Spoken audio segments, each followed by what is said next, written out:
दुनिया बनाने वाला, आ दुनिया बनाने वाला,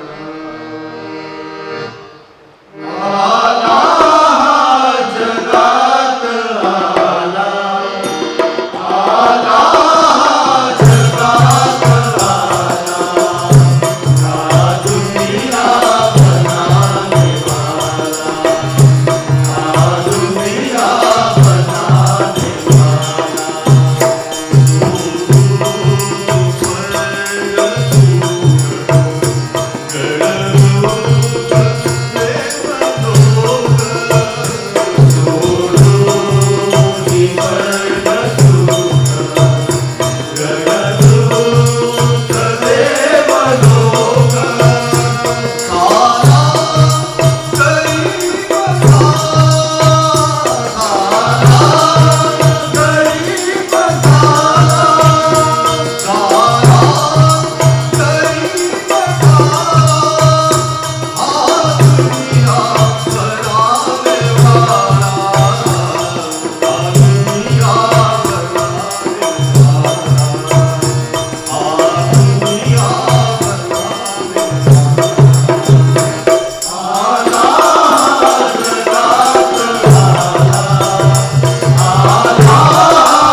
शालोम. मोठमोठे सण, ख्रिस्त जयंतीसारखे सण आणि अजूनही ज्यावेळेस ते येतात तर वेगवेगळ्या प्रकारचे कार्यक्रम, मग ते घरगुती असो की मग शहराच्या पातळीवर असो, गावाच्या पातळीवर असो किंबहुना देशाच्या पातळीवर असो, वेगवेगळ्या प्रकारचे मोठमोठे लोक त्या कार्यक्रमांना आमंत्रित केले जातात आणि ते त्या सणाचे मानकरी असतात. त्यांना मोठा मान दिला जातो.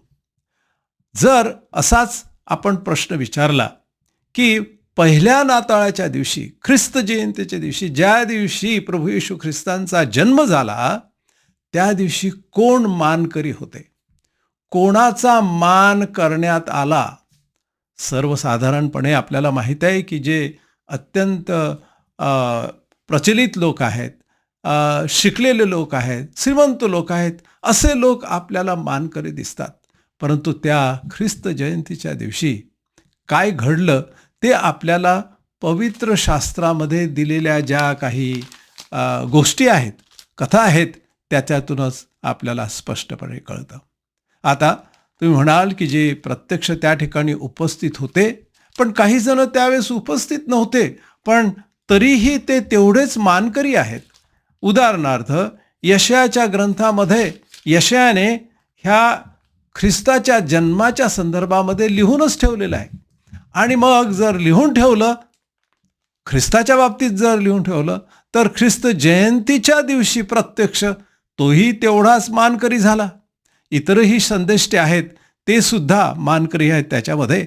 परंतु यशायाच्या ग्रंथामध्ये त्याने जे लिहिलेलं आहे ते इतकं स्पष्ट आहे की तुम्हाला नक्की समजेल की नक्कीच तो पण मानकरी आहे. उदाहरणार्थ यशाया अध्याय 7 आणि 14 वचन, यास तो प्रभू स्वतः तुम्हास चिन्ह देत आहे. पहा, कुमारी गर्भवती होऊन पुत्र प्रवसेल व त्याचे नाव इम्मानुएल, म्हणजेच आमच्या सन्निध देव असे ठेवेल. हुबेहूब जसं ह्या ठिकाणी लिहिलेलं आहे तसंच ह्या ख्रिस्त जयंतीच्या दिवशी घडत आहे. नक्कीच तो पण हा संदेष्टा, महान संदेष्टा, इतक्या वर्षांच्या नंतर तिथं नसताना सुद्धा तो मानकरी आहे. पुन्हा 9 अध्याय आणि 6 वचन, कारण आम्हासाठी बाळ जन्मला आहे, आम्हास पुत्र दिला आहे. सुंदर वचन. अजूनही 11व्या अध्यायामध्ये 1 वचनामध्ये तसंच सांगितलेलं आहे. तर या ठिकाणी नक्कीच हा जो पुरातन काळचा 700-800 वर्षापूर्वी ज्याने लिहून ठेवलेला आहे भाकीत, तो सुद्धा मानकरी आहे. परंतु आता आपण पाहू की प्रत्यक्ष ज्यावेळेस ख्रिस्ताचा जन्म झाला त्यावेळेस मात्र कोण मानकरी झालेत. तुम्हाला नवल वाटेल की ह्यामध्ये यादी पुष्कळ लोकांची येऊ शकते आणि आपल्याला तेवढं वेळ नाही आणि नक्कीच आपण पाहू शकतो केव्हा तरी. परंतु काही ठळक ज्या व्यक्ती आहेत, ज्या मानाच्या व्यक्ती आहेत, मानकरी आहेत, ख्रिस्त जयंतीच्या दिवशी, ख्रिस्त जयंतीच्या घटनेच्या वेळेला ते पाहणं आवश्यक आहे. अर्थात आपण म्हणाल की नक्कीच मरियेचं नाव त्याच्यामध्ये येतं, ती मानकरी आहे. हो, नक्कीच आहे. त्याचं कारण असं की देवाने तिला निवडलं आणि तेही अशा कार्यासाठी की देवाने प्रभू येशू ख्रिस्ताचा जन्म हा तिच्याद्वारे तिच्या पोटी होऊ दिलेला आहे. त्याच्यासाठी ती निवडली. किती मोठा मान! ती खरी मानकरी आहे ह्या ठिकाणी आणि अजूनही आहेत. अर्थात आपण पाहूच त्याच्याकडे. ह्या बाबतीत उदाहरणार्थ लूका वर्तमान अध्याय 2 ह्या पूर्ण अध्यायामध्ये त्याचं वर्णन आपल्याला दिसतं. आणि ज्यावेळेस गाब्रिएल हा दिव्यदूत तिच्याकडे येतो त्यावेळेस तो तिच्या बाबतीत काय म्हणतो? हे कृपा पावलेले. याचा अर्थ असा की तिच्या जीवनामध्ये कृपेवर कृपा, कृपा आणि कृपाच मिळत होती आणि आता पुन्हा कृपेच्याच संदर्भामध्ये ह्या ठिकाणी हा दिव्यदूत बोलतो आहे. दुसरी गोष्ट तो म्हणतो, कल्याण असो तुला. कल्याण म्हणजे सगळ्या काही गोष्टी लाभार्थ झालेल्या आहेत तिच्या जीवनामध्ये. अर्थात मानवी व्यक्ती या नात्यानं अनेक गोष्टी त्याच्यामध्ये येतात ज्या शारीरिक आहेत, वेगवेगळ्या सामाजिक आहेत, वेगवेगळ्या प्रकारचे त्रास आहेत, दुःख आहे, छळ आहे, तरी परंतु तिच्यावर देवाचा कल्याणाचा वरदहस्त आहे असं त्या ठिकाणी आपल्याला दिसतं. आणि पुढे अजून तो म्हणाला, प्रभू तुझबरोबर असो. कुणाबरोबर असू शकतो? प्रत्यक्ष देव. कोणाची निवड तो करतो त्या व्यक्तीच्या संगती चालण्यासाठी, बोलण्यासाठी आणि राहण्यासाठी. तशी जर कोणती व्यक्ती असेल, तो मान जर कोणाला असेल तर तो मरियेला मिळालेला आहे. अजून एक गोष्ट असं म्हटलेलं आहे, देवाची कृपा तुझ्यावर झाली आहे. बापरे, म्हणजे जी काही कृपा तिच्यावर होतीच, अजूनही एक विशेष कृपा तिच्यावर झालेली आहे असं दिव्यदूत त्या संदेशामध्ये आपल्याला सांगताना दिसतो आहे. किती मोठा मान आहे की देव प्रत्यक्ष दिव्यदूताच्या द्वारे हे सांगतो मरियेला. आणि मग असं म्हटलेलं आहे की मी प्रभूची दासी आहे असं ती स्वतः लूक शुभवर्तमान अध्याय 2 आणि 38व्या वचनामध्ये म्हणते. तिची स्वतःची साक्ष काय आहे, किंबहुना कबुली काय आहे, आपल्या स्वतःचं वर्णन काय आहे की देवाने प्रत्यक्ष तिला मानकरी केलेलं आहे. आणि त्याचं कारण असं की तिची जी कबुली आहे, साक्ष आहे की मी फक्त दासी आहे, त्या महान देवाची सेवा करणारी आहे, सेविका आहे. माझा जीवनाचा उद्देश हाच आहे की एक दासी म्हणून, सेविका म्हणून जगामध्ये जगावं आणि देवाची इच्छेचं पालन करावं. आणि पुढे असं म्हटलेलं आहे, देवाच्या इच्छेप्रमाणे हो असं ती त्या दिव्यदूताला सांगते. नवलाची गोष्ट आहे. सगळं काही देवाला अर्पून देवाच्या सेवेसाठी जीवन जगणारी तिला मान मिळाला, ती मानकरी झालेली आहे. म्हणजे पहिल्या त्या नाताळाच्या दिवशी, ख्रिस्त जयंतीच्या दिवशी कोण झालेत मानकरी, तर त्यामध्ये आपल्याला मरियेचं नाव नक्कीच येताना दिसत आहे. दुसरं जर नाव त्याच्यामध्ये आणलं आपण मानकरीमध्ये, तर योसेफ. अर्थात योसेफ हा त्यावेळेस वाग्दत्त झालेला आहे असं आपल्याला त्या अध्यायामध्ये समजतं. पण तो कसा व्यक्ती होता, कोण होता, ह्याच्या बाबतीत जर सांगायचं झालं तर मग मात्र मत्तई शुभवर्तमान 1 अध्याय 20 वचन, मग त्यानंतर 24 वचनांच्यापर्यंत आपलं त्याचंही वर्णन स्पष्टपणे दिसतं. त्याच्याही बरोबर दिव्यदूत बोलतो आणि ह्यामध्ये असं वर्णन केलेलं आहे की तो सुज्ञ होता, तो विचार करणारा होता. त्याला वेगवेगळ्या प्रकारच्या लोकांच्या पासून मरियेला कोणत्या प्रकारे त्रास आणि अपमान सहन करावं लागेल ह्याची त्याला काळजी होती. आणि अशा प्रकारे जो त्या ठिकाणी व्यक्ती रेखाटलेला आहे तो आहे योसेफ. आणि मग असं म्हटलेलं आहे की तो देवाच्या आज्ञेचं, म्हणजे दिव्यदूताच्या द्वारे जी आज्ञा आली त्याचं तो पूर्णपणे पालन करतो. म्हणजे शेवटी देवाची आज्ञा पालन करणारा तोही आहे आणि देवाच्या इच्छेप्रमाणे सगळं काही घडो आणि त्याची सेवा हो अशा प्रवृत्तीची सुद्धा मरिया आहे. नक्कीच ह्या दोघांना त्या मानकरीच्या यादीमध्ये आपल्याला आणावंच लागतं. मग प्रश्न आपल्याला पडतो की अजून कोण कोण ह्या यादीमध्ये आलेले आहेत. ती यादी जर आपण पाहिली तर बऱ्यापैकी आपल्याला वेळ द्यावा लागेल आणि ते महत्त्वाचं ठरेल. ह्या ठिकाणी अजून ज्यांना ह्या यादीमध्ये आणायचं असेल ते म्हणजे ते मेंढपाळ लोक. म्हणजे काय, यादीमध्ये जे फक्त नामांकित, सुशिक्षित, श्रीमंत हेच लोक असायला पाहिजेत का? प्रभू येशू ख्रिस्तांनी किंवा ह्या पवित्र शास्त्र बायबलमध्ये ह्या मानकरींची जी यादी आहे किंवा वर्णन आहे तेच पूर्ण बदलून टाकलेलं आहे. कोणांच्यामुळे? तर जे हे शेतीवाडीमध्ये काम करणारे, गुरंढोरं चारणारे, मेंढरं त्याचं लालन पालन करणारे मेंढपाळ ह्यांची त्या यादीमध्ये सुद्धा गणना केलेली आहे. फार महत्त्वाची गोष्ट आहे की कधीकधी अत्यंत जे नामांकित आहेत त्यांनाच फक्त मानकरी केलं जातं सणासुदीच्या विशेष रीतीने दिवसांच्या मध्ये. पण ह्या ठिकाणी मात्र अगदी उलट आपल्याला दिसतं. तिथं जे आलेले आहेत ते कोण आहेत? मेंढपाळ आहेत. आणि त्यांना सुद्धा दिव्यदूताने संदेश दिला. त्यांना सुद्धा तोच मान दिला की जो सगळ्या लोकांना पुढे त्याने देऊ केलेला आहे.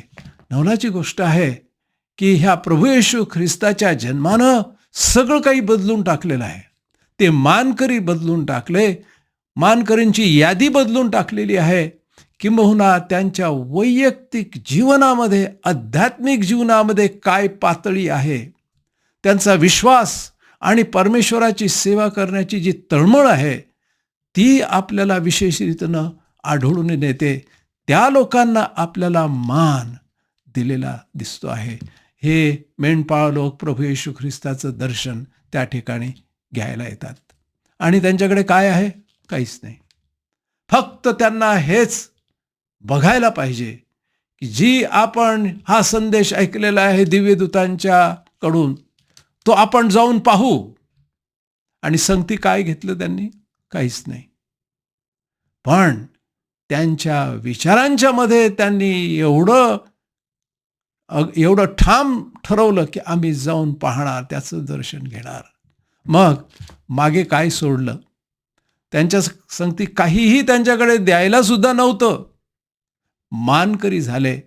कशाचे? तर प्रभू येशू ख्रिस्त बाळाच्या दर्शनाचे. त्यांच्याकडे कोणत्याच प्रकारचे काही किमती कपडे नव्हते, मोठमोठ्या प्रकारच्या काही देणग्या नव्हत्या, काहीही नाही. फक्त एक तळमळ, आम्ही जाऊ आणि पाहू त्याला. त्यामुळे त्यांना मानकरी म्हणून आपल्याला नक्कीच गणता येतं.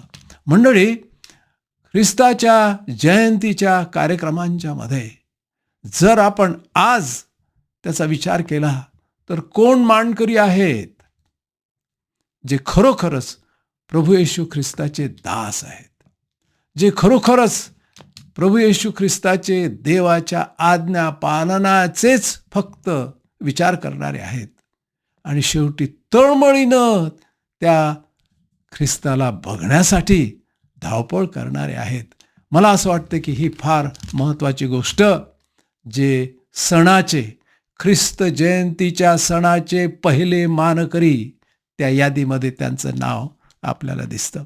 अजूनही आपल्याला ठळकपणे जे सगळीकडे दिसतं, चित्रांच्या मध्ये दिसतं, ते म्हणजे ते 3 मागी लोक, ज्ञानी लोक, जे पूर्व दिशेकडून तारा पाहत पाहत पाहत त्या बेथलेहेम गावी आले. तुम्हाला माहीत आहे त्यांना तिथपर्यंत पोहोचायला कितीतरी दिवस आणि कितीतरी वर्षांच्या नंतर ते पोहोचले तिथं. आपल्याला माहीत आहे त्याच दिवशी ते पोहोचू शकले नाही, परंतु अभ्यासाच्या मार्फत आणि जे त्यांना ज्ञान होतं त्या ज्ञानाचा उपयोग करून, शास्त्रांचा उपयोग करून त्यांना समजलं की एक कोणीतरी राजा, एक महान राजा, थोर होणारा राजा जन्मास आलेला आहे. आपण त्याचं दर्शन घेतलं पाहिजे. आणि अशा ज्ञानवंत आणि अभ्यासक लोकांनी इतके वर्ष प्रवास करून मग त्या ठिकाणी प्रभू येशू ख्रिस्ताचं दर्शन घेतलेलं आहे. म्हणजे ह्या मानकरींच्या यादीमध्ये आपल्याला त्यांची सुद्धा यादी करणं अत्यंत आवश्यक आहे. तुम्हाला माहीत आहे की हे सगळं काही ह्या गोष्टींच्या मध्ये आहे. आपण लहानपणापासून ते ऐकत आहोत, संदेशांच्या द्वारे आपण वाचन करत आहोत. परंतु कधीकधी हे सगळं आजकालच्या परिस्थितीमध्ये सगळं काही चुकल्यासारखं वाटतं. असं नक्कीच आपल्याला अनुभवात येत असेल की कोणाला मानकरी करावं ह्या दिवसांच्या मध्ये. तुम्हाला माहीत आहे हा मानकरी करणारा कोण आहे? प्रत्यक्ष देव आहे. त्यानेच ह्या सगळ्या लोकांना मानकरी केलेलं आहे ह्या पहिल्या नाताळाच्या दिवशी. तुम्हाला माहीत आहे की मत्तय शुभवर्तमानामध्ये आपल्याला 1 अध्याय आणि 21 वचनामध्ये देवदूताच्या द्वारे मरियेला अर्थात आणि योसेफाला दर्शनं दिलेली दिसतात. लूका शुभवर्तमानामध्ये आपल्याला तसंच दिसतं. ह्या सर्व ठिकाणी असं आपल्याला आढळतं की देवाने ह्या काही ठळक व्यक्तींना मानकरी तर केलेलंच आहे, परंतु ह्या वचनांच्या द्वारे उदाहरणार्थ मत्तय शुभवर्तमान अध्याय 1 आणि 21 वचन, ती पुत्र प्रसवेल आणि तू त्याचे नाव येशू ठेव, कारण तोच आपल्या लोकास त्याच्या पापापासून तारील. या ठिकाणी फार महत्त्वाचा शब्द आलेला आहे की प्रभू येशू ख्रिस्ताचा जन्म झाला, तो पहिला नाताळ आहे वगैरे वगैरे. तू त्याचं नाव येशू ठेव हेही म्हटलेलं आहे, परंतु एक शब्द ह्या ठिकाणी आलेला आहे, कारण तोच आपल्या लोकास त्यांच्या पापापासून तारेल. कोणाला प्राधान्य अजून दिलेलं आहे? अजून कोण मानकरी आहेत ह्या नाताळाच्या दिवशी, पहिल्या सणाच्या दिवशी? तर लोक, सर्व लोक, लहान थोर लोक, फक्तच कोणी नामांकित श्रीमंत पॉवरफुल लोक नव्हे, सर्व लोकांना आजच्या दिवशी मानाचं स्थान आहे. आपण सर्वसामान्य सगळेच लोक, तुम्हाला माहिती आहे समाजामध्ये कोणी श्रीमंत आहेत, कोणी गरीब आहेत, कोणी अशक्त आहेत, दुबळे आहेत, अंधळे आहेत, लाचार आहेत वगैरे वगैरे वगैरे. आणि तुम्हाला माहिती आहे की त्यांचं जे स्थान आहे समाजामध्ये ते कुठं आहे? असे कधी फार क्वचित आपल्याला लोक मानकरी म्हणून आढळतात.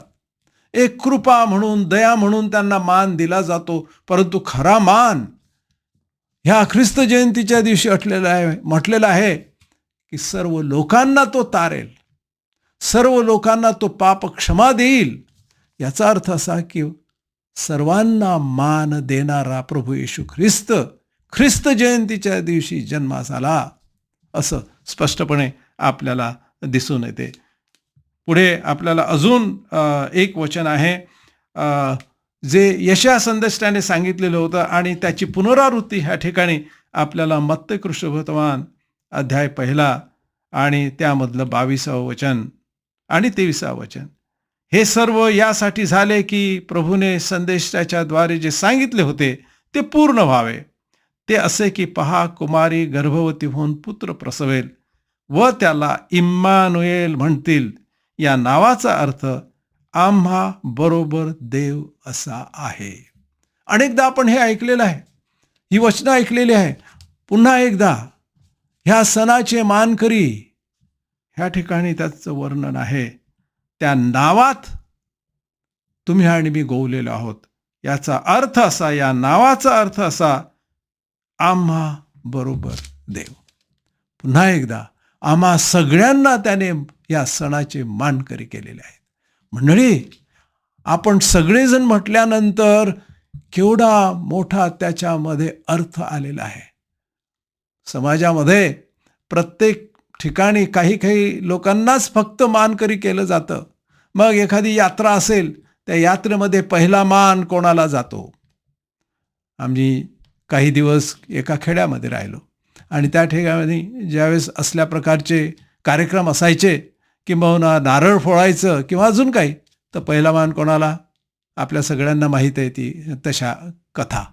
या ठिकाणी मात्र मान नक्कीच मरिया आहे, योसेफ आहे, 3 ज्ञानी आहेत, मेंढपाळ आहेत, ह्या सगळ्यांना त्या यादीमध्ये आहे.